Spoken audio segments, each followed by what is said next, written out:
تو سردیاں اور گرمیاں کیوں آتی ہیں؟ پہلے یہ بات سن لیں، آپ یہ بات یاد رکھ لیں۔ بخاری شریف کی روایت حدیث نمبر 536، سردی اور گرمی کیوں آتی ہیں یہ سنیں آپ۔ یہ رسول اللہ صلی اللہ علیہ وسلم نے ارشاد فرمایا، حضور نے ارشاد فرمایا کہ اللہ تبارک و تعالیٰ نے جب جہنم کو پیدا فرمایا، کیونکہ اللہ نے جہنم کو بھی پیدا فرمایا، جنت کو بھی پیدا فرمایا، کیونکہ اللہ تبارک و تعالیٰ نے ہی تو بنایا جنت جہنم کو۔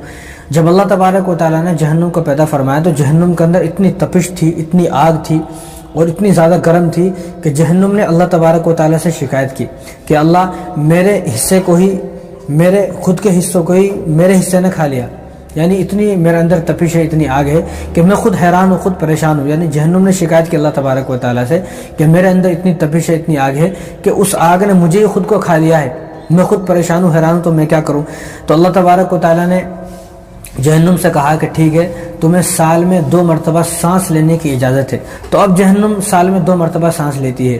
تو حضور نے ارشاد فرمایا کہ جب جہنم باہر سانس لیتی ہے، باہر جب سانس لیتی ہے تو گرمی شروع ہو جاتی ہے۔ جتنا زیادہ جہنم باہر سانس لیتی ہے اتنی زیادہ گرمی پیدا ہو جاتی ہے۔ تو یہ سال میں 1 مرتبہ سانس لیتی ہے۔ اسی طرح جب دوسری مرتبہ سانس لینے کا نمبر آتا ہے تو دوسری مرتبہ جو جہنم سانس لیتی ہے وہ اندر سانس لیتی ہے۔ پہلی مرتبہ جب باہر سانس لیا تو گرمی ہو جاتی ہے، جب دوسری مرتبہ اندر سانس لیتی ہے تو سردی شروع ہو جاتی ہے۔ جتنا زیادہ اندر سانس لیتی ہے اتنی زیادہ جو ہے وہ سردی شروع ہو جاتی ہے۔ تو سردی اور گرمی کا ہونا اب آپ کو سمجھ میں آ گیا ہوگا، یہ جہنم کی وجہ سے ہوتا ہے۔ جہنم جب باہر سانس لیتی ہے، یہ بخاری شریف کی روایت ہے حدیث نمبر 536، جب جہنم باہر سانس لیتی ہے تو گرمی شروع ہو جاتی ہے، جب اندر سانس لیتی ہے تو سردی شروع ہو جاتی ہے۔ اب میں یہ کہنا چاہتا ہوں مسلمانوں سے کہ ہر مسلمان یہ سوچے کہ جس جہنم کا سانس اتنا خطرناک ہے کہ جس جہنم کے سانس اندر اور باہر لینے سے گرمی اور سردی شروع ہو جاتی ہے، اتنی خطرناک گرمی اور اتنی خطرناک سردی شروع ہوتی ہے کہ لوگ ہلاک ہو جاتے ہیں، کتنے لوگ جو ہے مر جاتے ہیں، وفات ہو جاتی ہے سردی سے اور گرمی سے۔ اب آپ خود یہ سوچیں کہ جس جہنم کے سانس لینے سے اتنی زیادہ گرمی اور سردی شروع ہو جاتی ہے تو وہ خود جہنم کتنی خطرناک ہوگی۔ تو اللہ تبارک و تعالیٰ سے دعا کریں کہ اللہ تبارک و تعالیٰ امت مسلمہ کی حفاظت فرمائے، جہنم کی گرمی سے بھی اور جہنم کی سردی سے بھی۔ حلیۃ الاولیاء ایک کتاب ہے، اس کتاب میں یہ حدیث ہے، حضرت عبداللہ بن عباس رضی اللہ تعالیٰ عنہ سے حدیث مروی ہے کہ فرماتے ہیں کہ رسول اللہ صلی اللہ علیہ وسلم نے ارشاد فرمایا کہ جس طرح جہنم میں آگ کا عذاب ہے، آپ نے سنا ہوگا اب تک کہ جہنم میں آگ کا عذاب ہے، آگ کا عذاب ہے، تو حضور نے ارشاد فرمایا کہ جس طرح جہنم میں آگ کا عذاب ہے اسی طرح جہنم میں سردی کا بھی عذاب ہے۔ جس طرح آگ کا عذاب ہے، آپ کو شاید نہ پتا ہو، آج سن لیں آپ، جس طرح آگ کا عذاب ہے، آپ نے سنا ہوگا جہنم میں آگ ہے، آگ ہے، آگ ہے، تو جس طرح جہنم میں زیادہ آگ ہے، بھڑکتی ہوئی ایک خطرناک آگ ہے، اسی طرح جہنم میں ایک عذاب ہے جس عذاب کا نام زمہریر ہے اور وہ سردی کا عذاب ہے۔ جس عذاب کو اللہ تبارک و تعالیٰ نے ذکر کیا ہے قرآن کے اندر، پارہ نمبر 29 اور سورہ دہر کے اندر اللہ تبارک و تعالیٰ نے فرمایا متکئین فیہا علی الارائک لا یرون فیہا شمسا ولا زمہریرا، اس عذاب کا نام زمہریر ہے کہ اللہ تبارک و تعالیٰ اس آیت کے اندر فرما رہے ہیں کہ زمہریر سے ہم جنت والوں کی حفاظت فرمائیں گے۔ زمہریر جو طبقہ ہے جہنم کا، اس زمہریر طبقے سے اللہ تبارک و تعالیٰ جنت والوں کی حفاظت فرمائیں گے، یہ اللہ تبارک و تعالیٰ نے اس آیت میں بتایا ہے۔ یعنی جہنم کے اندر جس طرح درجے ہیں،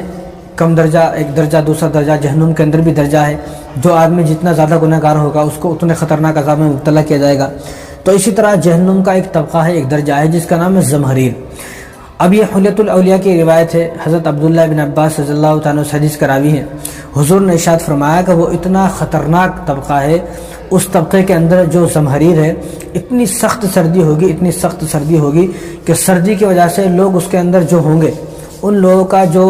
گوشت ہے وہ گوشت جو ہے وہ ہڈیوں سے نکل کر نیچے گر جائے گا، صرف ہڈیاں باقی رہیں گی۔ اتنی خطرناک جو ہے اس کے اندر زمہریر جو طبقہ ہے اس کے اندر اتنی خطرناک سردی ہوگی کہ لوگوں کے جسم کے اوپر سے گوشت نیچے جھڑ جائے گا، نیچے گر جائے گا، اتنا خطرناک جو ہے طبقہ ہے۔ اللہ تبارک و تعالی ہم سب کی حفاظت فرمائے۔ تو صحابہ نے عرض کیا کہ رسول اللہ آخر اس زمہریر جو طبقہ ہے اس میں جائے گا کون، اس میں آخر جائے گا کون؟ تو رسول اللہ صلی اللہ علیہ وسلم ارشاد فرمایا کہ جو ہر وہ آدمی اس کے اندر جائے گا جو اللہ کا نافرمان ہے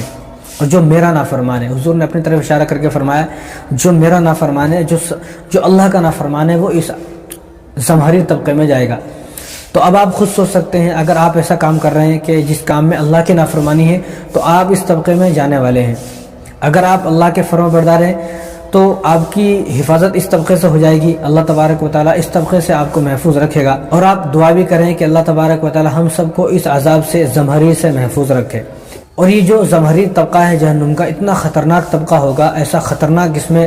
جو ہے ٹھنڈ لگے گی، سردی لگے گی، کہ جو اس کے اندر لوگ ہوں گے وہ خود یہ کہیں گے کہ اللہ ہمیں اس طبقے سے نکال کر، اس زمہریر سے نکال کر، اس جہنم کے اس طبقے سے، اس درجے سے نکال کر ہمیں آگ والے جہنم میں ڈال دیا جائے، جو آگ والی جہنم ہے، جس جہنم کے اندر آگ ہے، اس آگ والے طبقے کے اندر ڈال دیا جائے، ہمیں اس زمہریر کے طبقے سے نکال دیا جائے۔ تو اللہ تبارک و تعالیٰ منع فرمائیں گے نہیں، تمہاری یہی سزا ہے، تم اس میں رہو گے، کیونکہ تم نے دنیا کے اندر میری نافرمانی کی، تم دنیا کے اندر میرے نافرمان تھے۔ اب جو میرا نافرمان ہے اور جو میری نافرمانی کرے گا وہ اسی طبقے کے اندر ایک بار آ گیا تو اب اس طبقے سے باہر اس کو نکالا نہیں جائے گا، تو وہ اس طبقے کے اندر رہے گا۔ دنیا میں ابھی موقع ہے ہمارے پاس کہ ہم اس طبقے سے بچنے کی کوشش کریں۔ اب اس طبقے سے کیسا بچیں گے؟